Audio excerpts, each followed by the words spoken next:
Hello everyone, good morning. स्वागत है आप सभी का मेरे इस YouTube channel study with Amit चहल।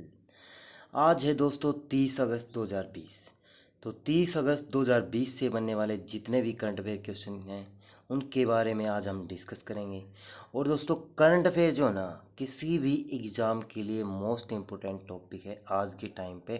क्योंकि कोई भी जो एग्ज़ामिनेशन जो वो ब्रांचेस हैं, वो एसएससी हो, यूपीएससी हो या रेलवेज़ हो, तो सबसे ज़्यादा क्वेश्चन अगर पुटअप हो रहे हैं तो कहाँ से हो रहे हैं? आपकी करंट अफेयर सेक्शन से। तो करंट अफेयर सेक्शन को आप दोस्तों हल्के में मत लें, इसको बारीकियों से पढ़े। और करंट अफेयर के साथ साथ जो भी मैं एक्स्ट्रा पॉइंट बताता हूँ वो उनको ध्यान से सुने और कॉपी में नोट कर लें, ठीक है ना। ये क्या होगा, इससे क्या होगा, आपकी नॉलेज बढ़ेगी दोस्तों, ठीक है ना। तो आज है 30 अगस्त 2020। तो 30 अगस्त 2020 से बनने वाले जितने भी करंट अफेयर के क्वेश्चन हैं उनको ये बारे में हम बात करेंगे। तो स्टार्ट करते हैं। सबसे पहले हमारा लास्ट क्वेश्चन था भाई। लास्ट क्वेश्चन था कि फूलों की घाटी किस राज्य में है। तो फूलों की घाटी भाई किस राज्य में है, मैंने बताया था उत्तराखंड में। देखो, भारत के अंदर दो घाटियाँ जो हैं, दो वैली जो फेमस हैं, एक तो शांत घाटी, एक फूलों की घाटी। शांत घाटी तो कहाँ पे है? केरल के अंदर। और फूलों की घाटी कहाँ पे है?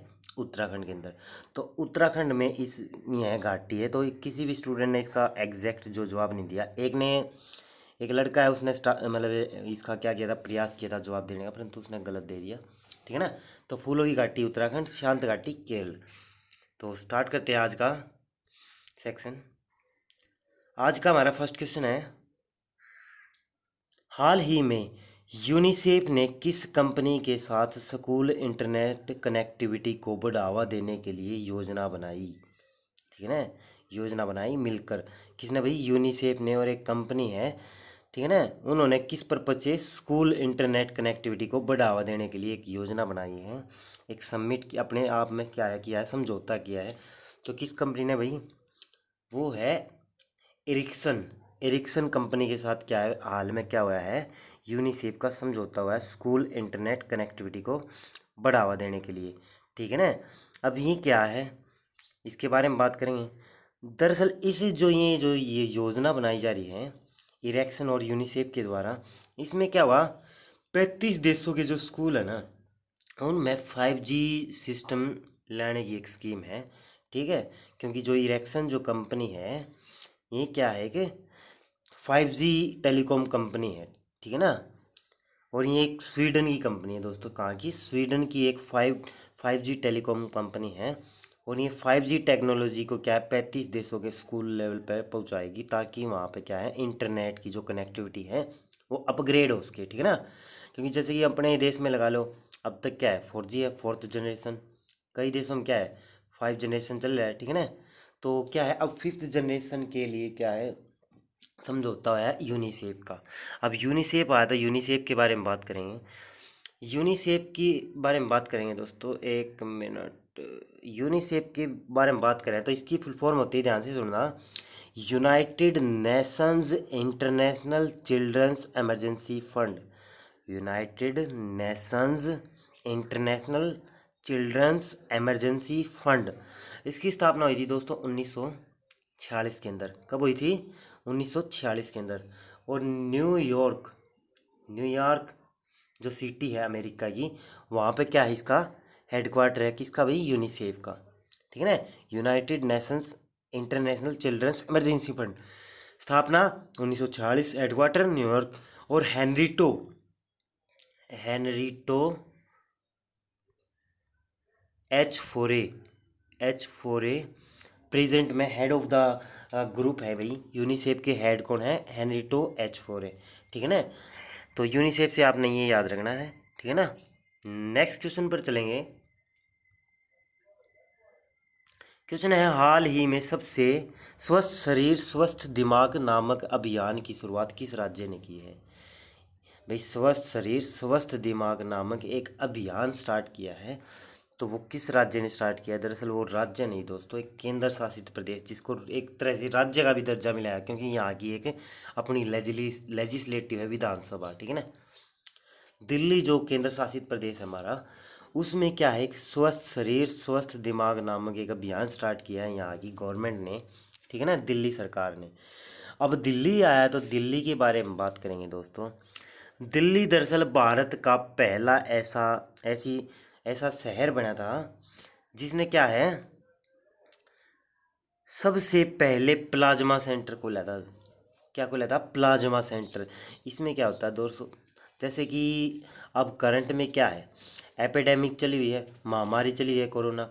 तो कोरोना का जो भारत के अंदर है ना, एक ट्रीटमेंट खोज जाएगा, क्योंकि अगर हम जो इस बीमारी से ठीक हो जाते हैं, तो अगर उनका प्लाज्मा डोनेट हो जाता है और दूसरे जो बीमार लोग हैं जो पीड़ित हैं कोरोना वायरस से, उनको उनका जो है प्लाज्मा डोनेट कर दिया जाता है, उनको दे दिया जाता है, तो वो भी क्या हो जाएंगे, स्वस्थ हो जाएंगे। तो ऐसा प्लाज्मा का पहला सेंटर खुला था दिल्ली के अंदर। और भारत का सबसे पहला ई चार्जिंग सेंटर भी यहीं पे खुला है, ठीक है ना। जितनी भी ये क्या है इलेक्ट्रिक व्हीकल्स हैं, उनके लिए चार्जिंग सेंटर भी सबसे पहला कहाँ पे खोला गया है, दिल्ली के अंदर, ठीक है ना। और ये जो ये योजना है, ये मतलब ये दिल्ली सरकार ने स्टार्ट की है, स्वस्थ शरीर स्वस्थ दिमाग वाली। इसमें क्या होगा, जो बच्चे कोविड-19 के कारण घर बैठे ना, क्योंकि छुट्टियां चल रही हैं, महामारी चली हुई है, ठीक है ना, तो उसके कारण क्या है, घर बैठे हैं बच्चे, तो उनके स्वास्थ्य की निगरानी यानी कि स्वास्थ्य को क्या है तंदुरुस्त रखने के लिए उनके घर बैठे ही क्या है ये योजना स्टार्ट की है दिल्ली सरकार ने, ठीक है दोस्तों। अब दिल्ली से जुड़े इम्पोर्टेंट फैक्ट बताता हूँ आपको। दिल्ली भारत की कैपिटल कब बनी, कब अनाउंसमेंट कब हुई, 1921। पहले सॉरी 1911। 1911 से पहले भारत की जो राजधानी थी वो थी कोलकाता। क्या थी? कोलकाता। 1911 में जो है दिल्ली को क्या है राजधानी बनाने का क्या है घोषणा कर दी। परंतु क्या है, दिल्ली को राजधानी बनाया कब गया, उसके बाद भाई 1927 में, 1927 के अंदर जो ये दिल्ली है इसको नया नाम दिया गया नई दिल्ली, ठीक है, 1927 के अंदर। और भाई उसके बाद फरवरी 1931, कब भाई, 1931, 1931 को भारत को पूर्णतः राजधानी घोषित कर दिया, किसको भाई, नई दिल्ली को। और नई दिल्ली एक केंद्र शासित प्रदेश भी है दोस्तों। और ऐसे 3 केंद्र शासित प्रदेश हैं पूरे भारत में जिनकी अपनी खुद की विधानसभा है। क्या है? अपनी विधानसभा, यानी कि वहाँ पे सीएम भी इलेक्ट होते हैं, चुने जाते हैं, ठीक है ना। वो कौन कौन सी हैं? पुडुचेरी, दिल्ली और जम्मू कश्मीर, ठीक है ना। जम्मू कश्मीर जो राज्य था उसको क्या है, मतलब वहाँ पे धारा 370 35 ए को हटा के क्या है वो दोनों को 2 पार्ट में डिवाइड कर दिया, जम्मू कश्मीर और लद्दाख, और दोनों को ही क्या बना दिया, भारत के केंद्र शासित प्रदेश बना दिया, ठीक है ना। तो ऐसे 3 केंद्र शासित प्रदेश है जिनकी अपनी विधानसभा है, दिल्ली, पुडुचेरी, जम्मू कश्मीर, ठीक है दोस्तों। उसके बाद है दिल्ली। दिल्ली के सीएम कौन है करंट में? अरविंद केजरीवाल।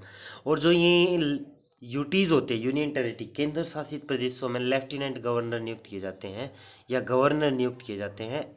तो यहाँ के गवर्नर हैं, दिल्ली के लेफ्टिनेंट गवर्नर हैं अनिल बैजोल, अनिल बैजेल, ठीक है। अनिल बैजेल यहाँ के क्या है, लेफ्टिनेंट गवर्नर भाई, कहाँ के? दिल्ली के, ठीक है। नेक्स्ट क्वेश्चन के बारे में बात करें।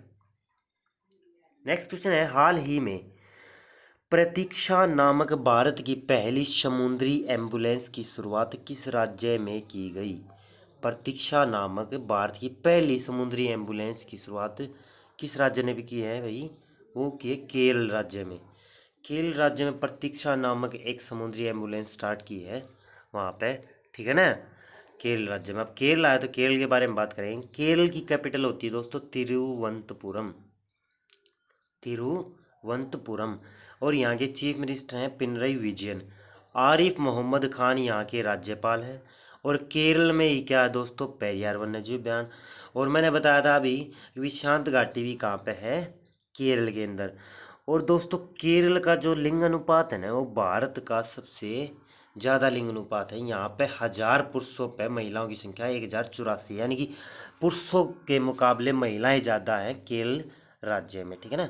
1000 पुरुषों पर कितनी महिलाएं हैं? 1084, क्योंकि एजुकेटेड लोग रहते हैं भाई यहाँ पे, ठीक है ना। शिक्षा के क्षेत्र में भी क्या है, ये सर्वोपरि राज्य है। और शिक्षा है तो भाई यहाँ पे लोग अच्छे खासे पढ़े लिखे हैं, ठीक है ना। तो उसके बाद नेक्स्ट क्वेश्चन के बारे में बात करेंगे। नेक्स्ट है, हाल ही में राष्ट्रीय शिक्षक पुरस्कार से किसे सम्मानित किया गया। राष्ट्रीय शिक्षक पुरस्कार से किसे सम्मानित किया गया, तो वो किया गया है सुधा पैनुली। सुधा पैनुली को क्या है, राष्ट्रीय शिक्षक पुरस्कार से सम्मानित किया गया भाई, ठीक है ना, क्लियर है। राष्ट्रीय शिक्षक पुरस्कार ये किसे दिया गया है, सुधा पैनुली। ये कौन है दोस्तों, दरअसल ये एक बहुत ही बड़ी क्या है, मतलब बहुत ही अच्छी टीचर हैं, जिन्होंने क्या किया था, योजना स्टार्ट कर रखी है इन्होंने, काफ़ी बड़ी मुहिम छेड़ रखी है। वो क्या है, एकलव्य मॉडल आधारित आवासीय स्कूल, यानी घर घर के बिल्कुल नज़दीक जो एकलव्य मॉडल आधारित स्कूल हैं, वो खोलने का श्रेय जाता है इनको, ठीक है ना। ये ऐसी एक मुहिम को क्या है, अंजाम दे रही हैं सुधा पैनुली, ठीक है ना। और इनको 2020 का जो राष्ट्रीय शिक्षक पुरस्कार से सम्मानित किया किया है, मतलब इनका नाम अनाउंसमेंट हुआ है दोस्तों। सम्मानित तो कब किया जाएगा, जो हमारा शिक्षक दिवस है कब आता है, 5 सितंबर को। राधा कृष्ण, जो राधा कृष्ण हमारे उपराष्ट्रपति हुए हैं, उनके जन्म के उपलक्ष्य में 5 सितंबर को क्या मनाया जाता है, राष्ट्रीय शिक्षक दिवस मनाया जाता है। उसी के उपलक्ष्य में ये पुरस्कार दिया जाएगा सुधा पैनुली को, ठीक है ना, राष्ट्रीय शिक्षक पुरस्कार, ठीक है। नेक्स्ट क्वेश्चन चलते हैं। क्वेश्चन है, हाल ही में वर्ष 2020 का इंटरनेशनल बुकर पुरस्कार किसने जीता। हाल ही में वर्ष 2020 का इंटरनेशनल बुकर पुरस्कार किसने जीता जी, वो जीता है मैरी के लुकासा रिजनेवल्ड, ठीक है दोस्तों, मैरी के लुकासा रिजनेवल्ड। इन्होंने ये क्या है 2020 का इंटरनेशनल बुकर पुरस्कार जीत लिया है, ठीक है ना। और अब इनके बारे में बात करें, ये कौन है दोस्तों, ये दरअसल एक नीदरलैंड देश सुना है आपने, नीदरलैंड की एक प्रसिद्ध लेखिका है, नीदरलैंड देश की एक प्रसिद्ध लेखिका है, जिन्हें क्या है ये अवार्ड मिलेगा 2020 का, ठीक है ना।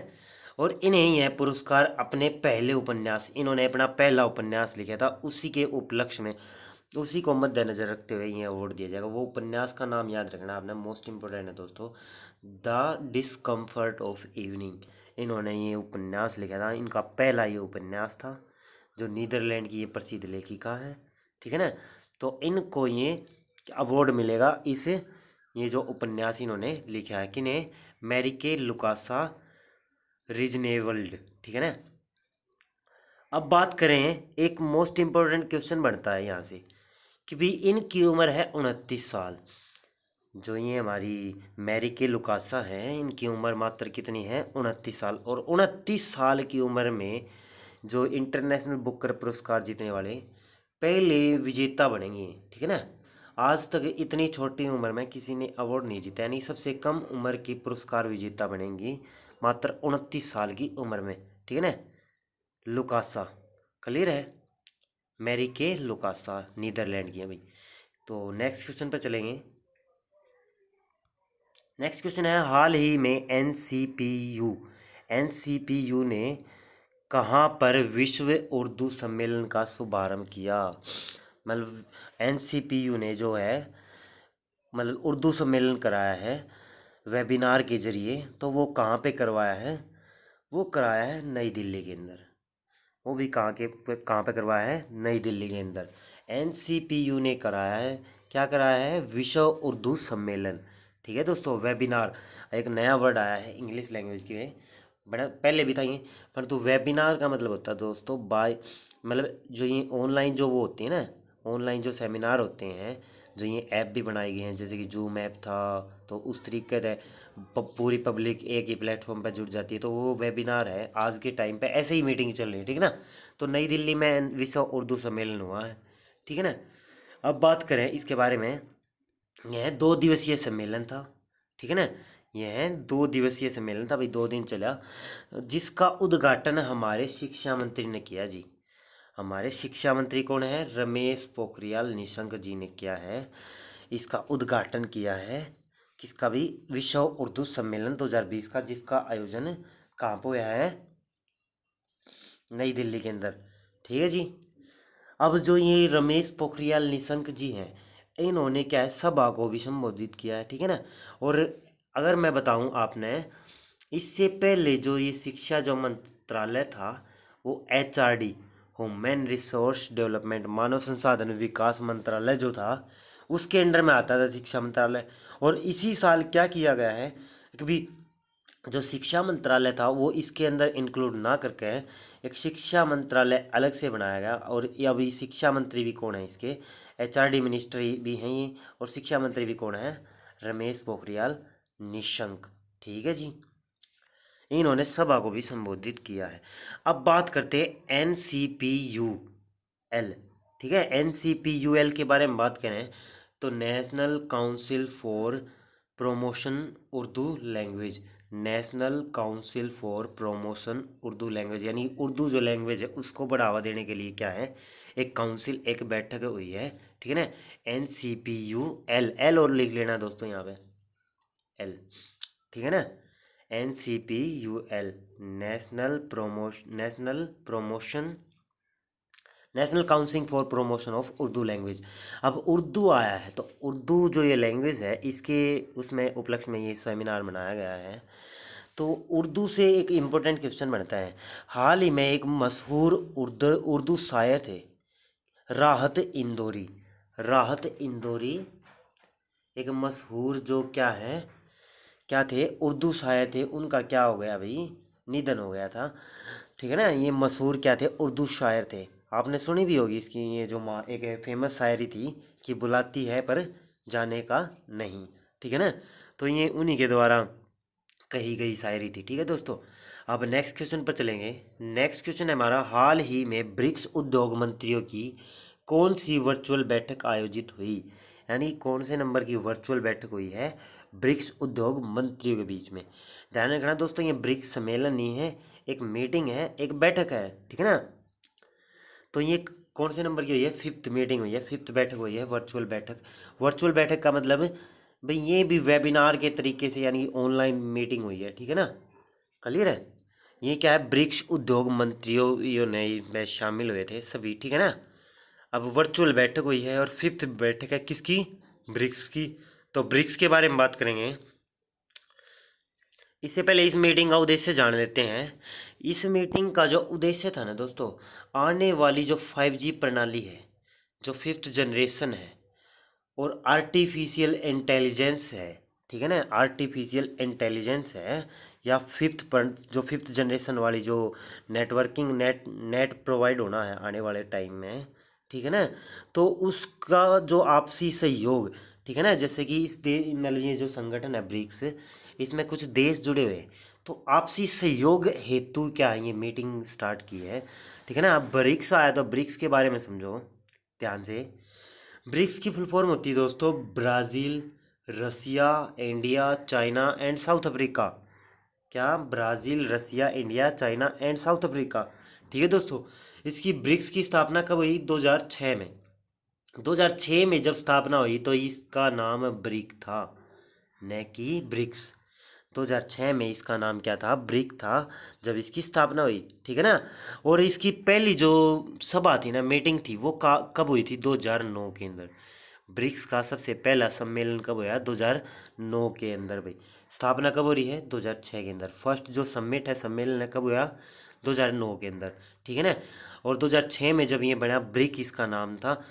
परंतु 2010 के बाद क्या हुआ, 2010 में साउथ अफ्रीका जो देश था, वो अंतिम ऐसा देश था जो इस ब्रिक्स इसमें जो क्या है, ये देशों की लिस्ट में शामिल हुआ। ठीक है ना। तो फिर क्या हो गया, 2010 के बाद ये ब्रिक्स बोला जाने लगा, पहले क्या था, ब्रिक था। ठीक है ना। अब जो ये ब्रिक्स है, इसका हेडक्वार्टर कहाँ पे है, संघाई चाइना। संघाई चाइना का सबसे बड़ी ज़्यादा आबादी वाला शहर है भाई। ठीक है ना, संघाई। ठीक है ना, वहीं पे क्या है, इसका चाइना, इसका हेडक्वार्टर है ब्रिक्स का। ठीक है ना। और इसके हेड कौन है भाई, फिलहाल में इसके हेड है मार्कस प्राडो ट्रोजो। मार्कस प्राडो ट्रोजो क्या है, इसके करंट टाइम में हेड है ब्रिक्स के। ठीक है ना। Headquarter Shanghai China. ठीक है दोस्तों। इंग्लिश में चाइना बोलते हैं, हिंदी में चीन बोलते हैं। ठीक है ना, कंफ्यूज नहीं होना है। नेक्स्ट क्वेश्चन है भाई, हाल ही में किस देश के प्रधानमंत्री शिंजो अबे ने अपना इस्तीफा दिया। तो भाई किस देश के प्रधानमंत्री हैं शिंजो अबे जिन्होंने हाल ही में इस्तीफा दे दिया अपना? तो वो है भाई जापान के। जापान के करंट टाइम में ये क्या थे? प्राइम मिनिस्टर थे, और इन्होंने क्या दे दिया है? अपने पद से इस्तीफा दे दिया। कारण क्या बता रहे हैं? कारण है दोस्तों इनकी बिगड़ती तबीयत। पिछले कुछ दिनों से क्या है, इनकी तबीयत काफ़ी बिगड़ी हुई है, जिसके कारण ये अच्छे अपने डिसीजन नहीं ले पा रहे हैं, ठीक है ना। तो उसी के चलते इन्होंने क्या है, अपने इस्तीफे की घोषणा कर दी है। और ये प्रधानमंत्री के पद पर तो रहेंगे दोस्तों। कब तक रहेंगे? जब तक इनकी जो पार्टी है एक मुख्य जो चेहरा, एक अलग चेहरा नहीं दे देती, प्रधानमंत्री नहीं दे देती, तब तक ये प्रधानमंत्री के पद पर रहेंगे, ठीक है ना दोस्तों। कौन भाई? Shinzo Abe. इन्होंने हाल ही में इस्तीफे की घोषणा कर दी है। जापान के प्राइम मिनिस्टर थे, ठीक है ना।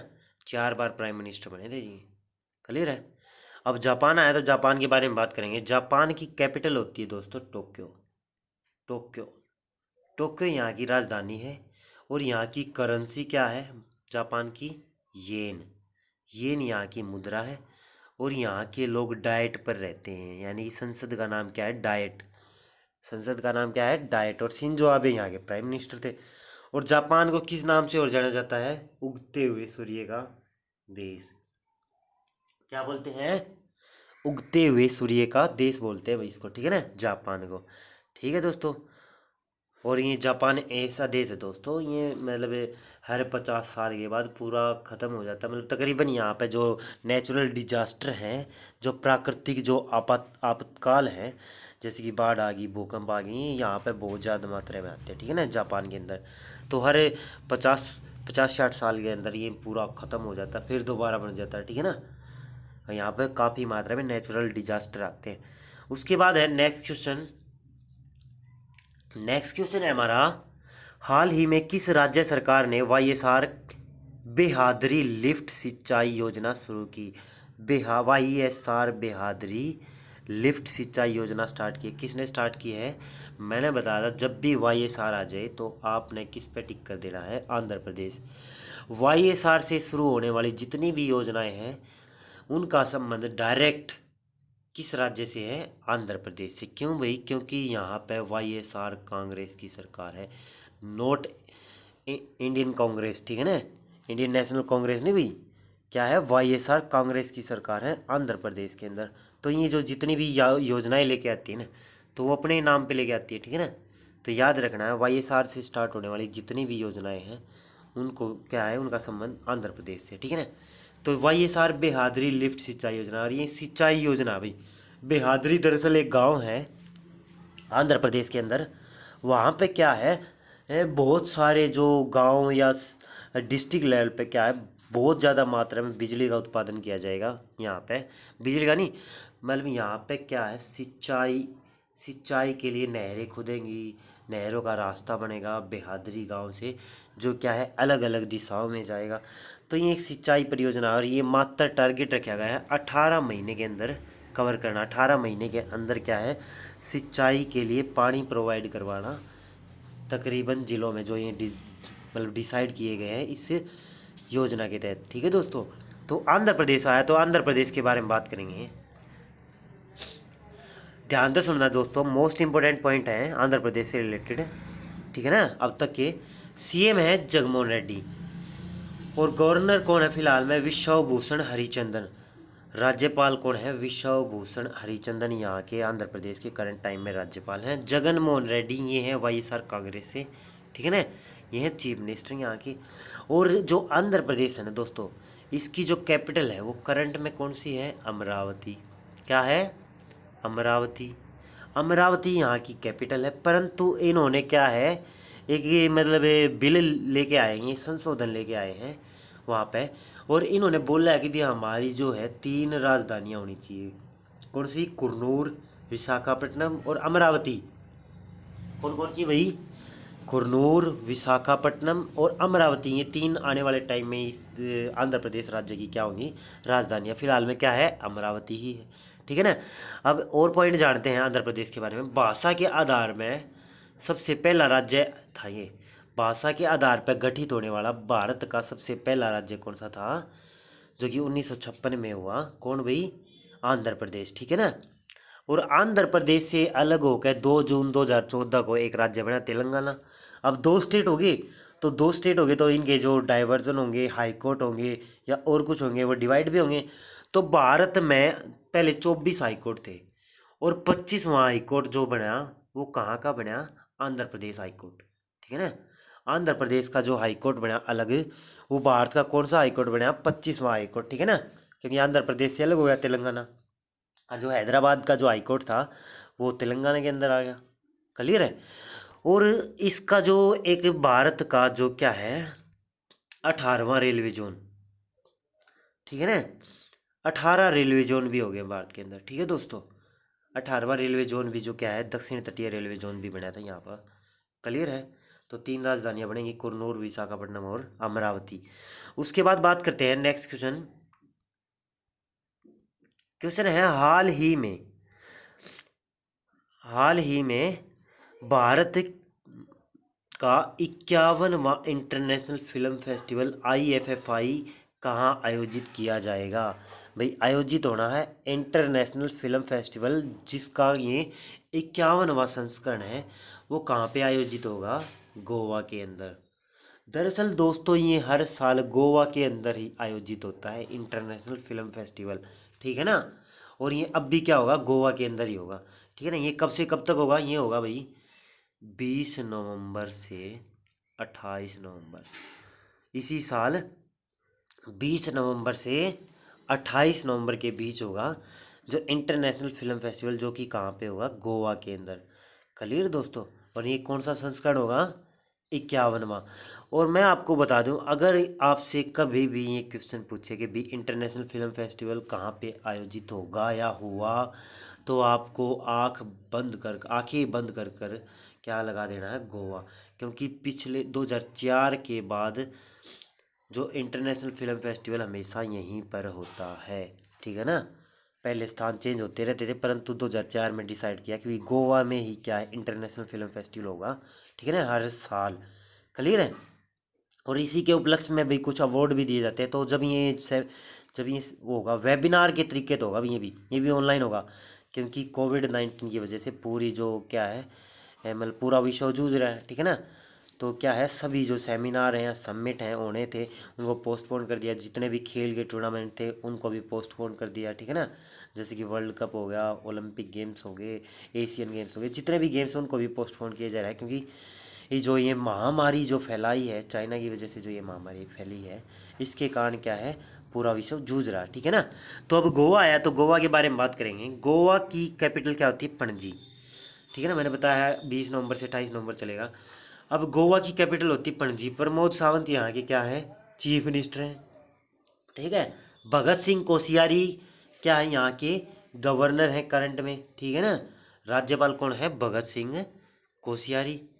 और ये यहाँ का जो हाई कोर्ट है, उच्च न्यायालय है, वो कौन सा है, Bombay high court, Mumbai high court है, जिसके चीफ जस्टिस कौन है, दीपांकर दत्ता। दीपांकर दत्ता जो है बॉम्बे हाई कोर्ट के हैं, यानी कि महाराष्ट्र हाई कोर्ट भी आ गया।